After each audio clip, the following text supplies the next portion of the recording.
Bonjour. Donc, dans cette partie, on va continuer sur ce qu'on a commencé dans la partie précédente. On avait initié un travail par rapport à la fonction si, et on s'est arrêté sur le calcul de mentions ou bien de trois mentions. Sur l'exercice suivant, on va travailler sur 5 mentions. Donc, c'est toujours le même exemple. On prend toujours le même exemple.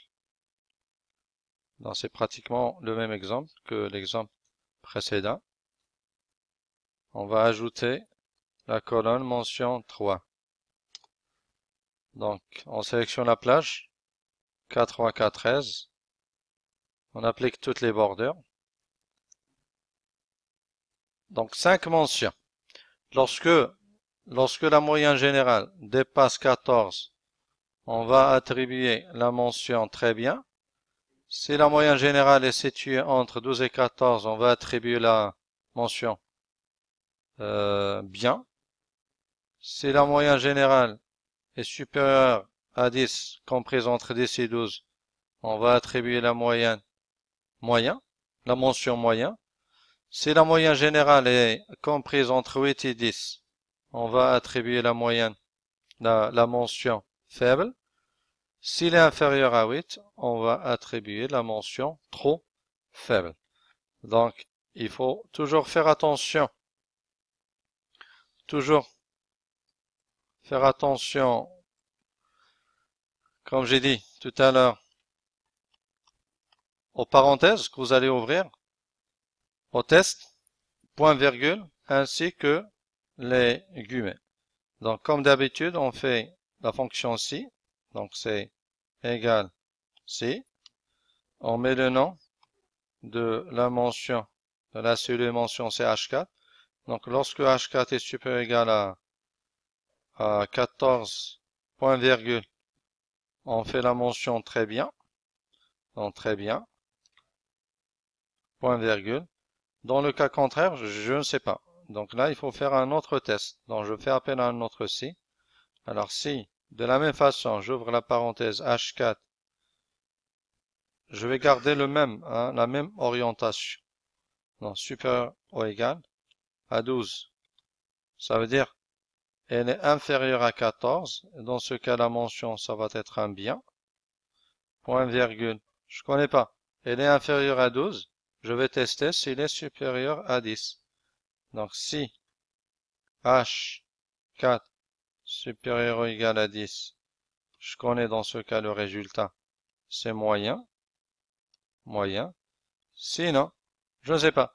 Je sais qu'il est inférieur à 10, mais il peut être supérieur à 8. Donc, je fais le test sur 8. H4 supérieur ou égal à 8. Dans ce cas, je connais le résultat. C'est faible. Sinon, il est inférieur à 8. Quels que soient les cas, on connaît la mention, c'est trop faible. Guillemets. Donc, je compte combien de parenthèses on a ouvert. Donc, 1, 2, 3 et 4. Donc, on va fermer 4 fois. 1, 2, 3 et 4. Donc, ça, c'est la formule au niveau du brouillon. Donc, on va faire en sorte de l'appliquer au tableur. Donc, vous pouvez faire l'exercice tout seul. Et après, vous pouvez retourner sur le tableur pour finaliser le travail. Donc, ce que j'ai fait sur ce brouillon, je vais le reprendre sur le tableur. Donc là, on se positionne sur la cellule en question, c'est K4, K4, donc égal. Donc c'est ainsi. Parenthèse. Donc ça concerne la moyenne générale. Lorsque la moyenne générale est supérieure ou égale à 14, donc la mention c'est très bien.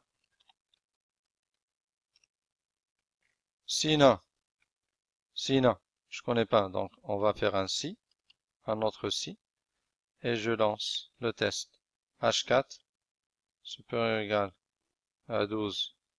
La mention c'est bien. Sinon, un autre si. H4 supérieur ou égal à 10, la mention c'est moyen.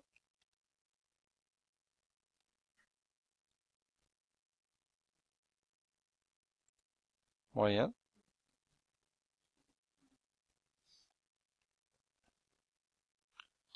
Alors sinon, je fais un test sur le H4 aussi. Lorsque le H4 est supérieur ou égal à 8. Dans ce cas, la mention c'est trop faible. Et dans le cas contraire, c'est faible. Donc, une parenthèse, vous voyez, ça s'active. Lorsque je vais ajouter la deuxième parenthèse, vous allez voir que cette parenthèse-là, il va s'activer. Vous voyez, il s'active. Maintenant, c'est autour de cette parenthèse de s'activer si j'ajoute la troisième. Donc, en quelque sorte, c'est une assistance. Donc, Excel, il m'assiste pour reconnaître le nombre de parenthèses qu'il faut, en utilisant aussi un certain nombre de couleurs. Donc là, je viens de fermer la couleur verte, la parenthèse ayant une couleur verte. Donc, c'est l'avant-dernière. Il reste la première qui est en noir, qui va s'activer maintenant. La voilà, activée. Et je termine par appuyer sur la touche Entrée. Voilà qui est fait. Il ne reste plus maintenant qu'à glisser à partir de là jusqu'au la cellule K13. Donc voici les nouvelles mentions. Nous avons très bien deux fois, un bien une seule fois, moyen une, deux, trois fois, faible une fois et trop faible deux fois. Voilà donc pour cet exercice. Donc il paraît que sur cette formule il y a une erreur. En principe on doit avoir ici faible avant trop faible. Donc on rectifie le tir. Donc là c'est trop faible. On valide et on va glisser une deuxième fois. Voilà, c'est fait. Alors maintenant, on va se tourner vers une autre fonction. Bon, c'est tout pour la fonction ci. Je crois qu'on a vu l'essentiel. Donc surtout, il faut faire attention au nombre de parenthèses, au nombre de paramètres, les séparateurs, les guillemets. Ça, c'est important. Alors regardez cette plage H4, H13, ça contient les résultats. Dans un contexte de délibération, on a besoin de connaître le classement. L'étudiant qui a eu la première moyenne, ensuite la deuxième moyenne, etc. Classement. Donc je commence par ajouter la colonne rang, et je vais sélectionner la plage L3, L13 et appliquer toutes les bordures. Et je me pose la question, quelle est cette fonction qui va me permettre de connaître le classement? Alors, soit on va vous donner le nom de la fonction, soit on va vous la donner, sinon vous allez la chercher. Alors, pour chercher la fonction, qu'est-ce qu'on fait? Donc, on va aller sur l'onglet Formule. L'onglet Formule. Vous avez Accueil, Insertion, Mise en page, Formule. On clique sur Formule. Dans le premier groupe, on observe Bibliothèque de fonctions. Donc, je me pose toujours la question, je veux une fonction qui me retourne le classement des étudiants, en fonction de leur moyenne générale.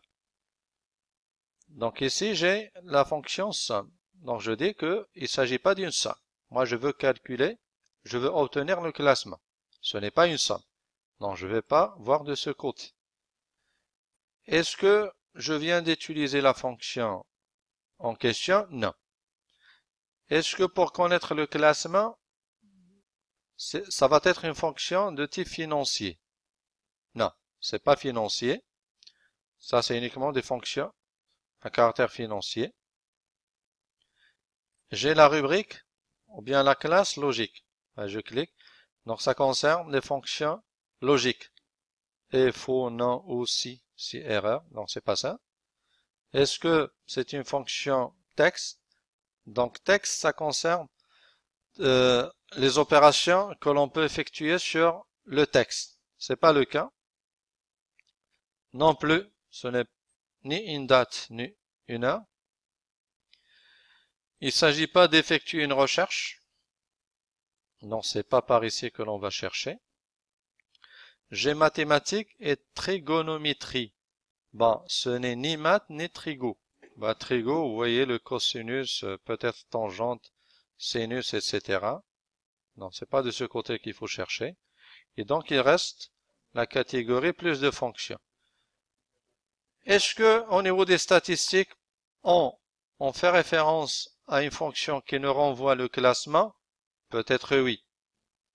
Peut-être oui. Donc là, on va chercher plutôt dans les fonctions qui sont présentées là. Bon, là, j'ai exprès intitulé la colonne par rang. Donc, en cherchant un peu ici, on va retrouver notre fonction rang. Elle est par là. La fonction rang. Donc, lorsqu'on place le curseur, il y a le menu contextuel qui va s'afficher. Comme quoi, rang possède combien de paramètres? 3. Il y a le nombre, il y a la référence, il y a l'ordre. Il y a le nombre, la référence et l'ordre. On clique sur rang. Alors, voici qui est fait. Rang. Donc, en cliquant sur rang, parce que là, on est passé par l'outil fonction. Si vous passez par l'outil fonction, vous allez faire appel à ce qu'on appelle l'assistant de fonction. Donc, l'assistant, c'est des fenêtres graphiques qui vont s'afficher et qui vont vous aider pour trouver le format correct de votre fonction. Donc, en plaçant le curseur sur le premier champ, ça s'appelle nombre. Là, je lis. Il renvoie le rang d'un nombre dans une liste d'arguments. Le nombre, c'est le nombre dont vous voulez connaître le rang. Regardez par ici. Le nombre, c'est le nombre dont vous voulez connaître le rang. Alors, je vais passer la fenêtre par là. Alors, par rapport à nos données, quel est notre nombre? On lit. Nombre, c'est le nombre dont on veut connaître le rang. Nous, ici, on veut connaître le rang de quel nombre? De ce nombre. On veut connaître le rang de ce nombre. De ce nombre. Le premier étudiant, il a la moyenne 13. Donc, on veut connaître le rang de la moyenne 13. Donc, à partir de là, on sélectionne ce nombre. Voilà qui est fait. Et je vais aller sur référence. Référence, je clique une fois. Et je lis. Je lis. Référence, c'est une matrice ou une référence à une liste de nombres. À une liste de nombres. Les valeurs non numériques sont ignorées dans la référence. Et bien, qu'est-ce que ça veut dire? C'est pas très bien expliqué. En fait, la référence, c'est cette plage de cellules dans laquelle vous voulez effectuer le classement. Parce que ce nombre-là, on veut chercher son classement par rapport à quelle liste? Donc, c'est par rapport à cette liste. C'est par rapport à cette plage. Donc là, ici, je vais sélectionner toute la plage. De H4 jusqu'au H13. Voilà qui est fait. L'ordre, il est optionnel. L'ordre, il est optionnel. On va le mettre pour notre cas. Et on valide par OK. On valide par OK. Voilà qui est fait. On me retourne 3. On me retourne 3. Ben, il suffit de vérifier rapidement. Est-ce que c'est bien le troisième rang? Donc là, j'ai 13, 14,6 et 14. Vous voyez bien que 14,6, c'est le premier rang. Et 14, c'est le deuxième. Et 13, c'est le troisième. Donc, il ne reste plus qu'à glisser par ici. Donc, on découvre qu'il y a des erreurs. Ça vient d'où? C'est parce que on n'a pas utilisé des références absolues.